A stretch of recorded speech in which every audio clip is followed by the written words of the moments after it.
So ఇక్కడ కూటమి ప్రభుత్వం అధికారంలోకి వచ్చిన దగ్గర నుంచి కూడా అసెంబ్లీలో జగన్మోహన్ రెడ్డి గారు ఒక్కసారి తప్ప ఇంకెప్పుడు కూడా కనిపించలేదు.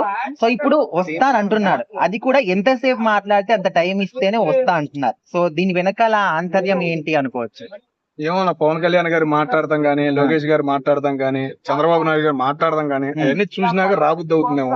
సోషల్ మీడియాలో కూడా కొద్దిగా రివర్స్ వాతావరణం కనపడింది కదా, ఆ వాతావరణం వల్ల రాబుద్ది అయిందేమో అసెంబ్లీకి. వస్తే పర్లేదు అన్న, చాలా మంది హ్యాపీగా ఫీల్ అవుతారు, ఇంట్రెస్ట్ గా చూస్తారు. సోషల్ మీడియాలో గానీ, టీవీలకు గానీ ఒక పెరిగింది కంపల్సరీగా రావాలి. ఇప్పటి వరకు కూడా ఇప్పుడు ప్రజల్లో ఉన్నటువంటి సమస్యల్ని ఒకటే బయటికి చెప్పాలంటే ఖచ్చితంగా ఒక ప్రతిపక్ష హోదా ఉండాలి. సో వీళ్ళకి లేదు. బట్ లేకున్నా కూడా ఎప్పుడు చూసినా కూడా మీడియాలో మాట్లాడుతుంటారు కానీ అసెంబ్లీలో మాట్లాడలేదు. సో ఇప్పుడు వస్తే ప్రజల గురించి మాట్లాడేటటువంటి ఛాన్స్ ఉందంటారా, లేకపోతే ఆయన గురించి చెప్పుకునే అవకాశం ఉందంటారా? ఏమన్నా ఆయనకి సలహాలు ఇచ్చే దారులు ఉన్నారు కదా, వాళ్ళలో కొంతమంది కొత్త వాళ్ళు వచ్చారని చెప్పేసి కొద్దిగా రీసెంట్ గా తెలిసింది విషయం. మరి ఏదైనా మార్పు వచ్చి కథ రాయటం మొత్తం అంతా నేర్పించి పంపిస్తే గనక సూపర్ అవ్వచ్చు, లేదా కష్టం అయితే. ఇప్పుడు జగన్ గారు ఎంతసేపు మాట్లాడితే అంత టైం ఇవ్వాలి, అప్పుడే వస్తా అంటే మరి మిగతా వాళ్ళకి టైం ఇవ్వకూడదు అనుకోవచ్చా? ఇవ్వాలన్నా. ఎందుకు ఆ మాట అన్నానంటే, ఇప్పుడు మొత్తం ఎంతమంది 11 మంది ఉండాలి జగన్మోహన్ రెడ్డి గారితో కలిపి.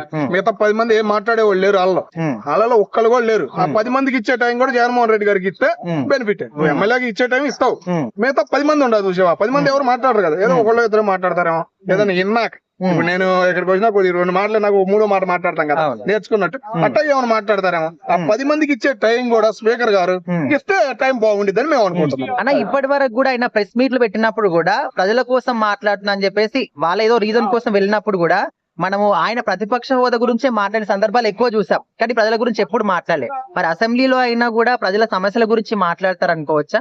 అనుకోవచ్చు అన్న, ఎందుకంటే సూపర్ 6 ఒకటి ఉంది కదా. సూపర్ 6 మెల్లగా కూటమి ప్రభుత్వం ఓకే చేస్తుంది, ఒక్కొక్క పథకం అమలు చేస్తుంది. ఇంకా పెండింగ్ ఉంటాయి కదా కొన్ని విషయాల మీద, ఆ విషయాల మీద ఏమైనా మాట్లాడతాడేమో అనుకుంటున్నాం. ఇప్పుడు ఓవరాల్ గా జగన్ గారు అసెంబ్లీకి రావడం మంచి పాయింట్ అనుకోవచ్చా? అసెంబ్లీ అంటే ఒకప్పుడు వైఎస్ రాజశేఖర రెడ్డి గారు, చంద్రబాబు నాయుడు గారు ఉన్నప్పుడు ఎంత ఇంట్రెస్ట్ గా జనం టీవీల ముందు కళ్ళు తెరిచి చూసేవాళ్ళ.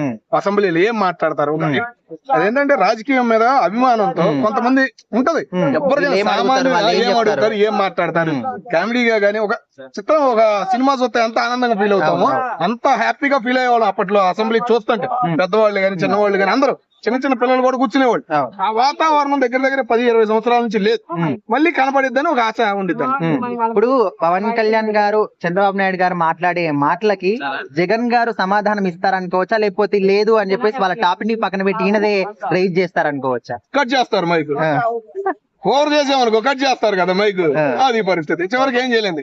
ఆయన అడిగిన క్వశ్చన్లు ఇచ్చిన టైంలో కరెక్ట్ గా మాట్లాడాలి. వీళ్ళు ఎదురు మాట్లాడారు అనుకో, ఎదురు తగినట్టు సమాధానం చెప్పాలి. జగన్మోహన్ రెడ్డి గారికి కొత్త ఏం కాదు, అంతా మౌలే తెలుసు.